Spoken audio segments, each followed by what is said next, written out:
านทำไมในวัดวัดไอ้ปัญญาท่อมไหมวันใดปัญญาท่อมวัดธมอดอธมอก่อนแต่สร้างสองใจใดเหมือนใจใดสร้างสองใจใดสร้างสองmà hả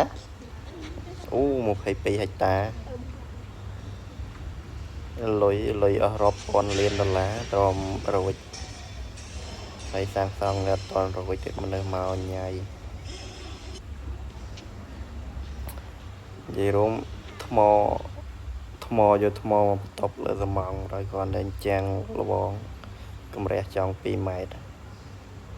1 ម៉ែត្រជាង2 ម៉ែត្រហើយកម្ពស់ឡើងចូល7 8 ម៉ែត្រគាត់កម្ពស់លបង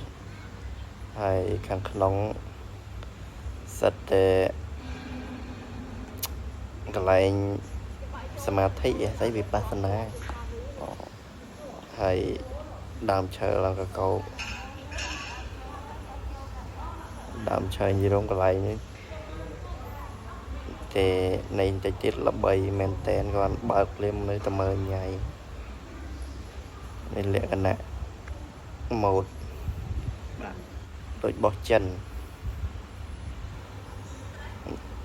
តែអូស្អាត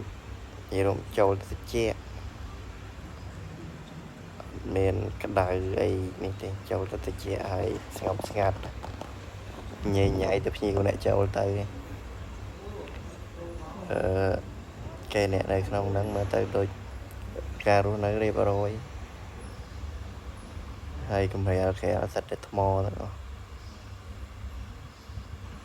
ថ្មអស់មិនតិចលានទេតិចលានដុល្លារហើយមានមកកន្លែងមួយចំនួនបើទៅអត់តន់គេបិទអត់ឲ្យចូលទៅលេងកន្លែងទឹក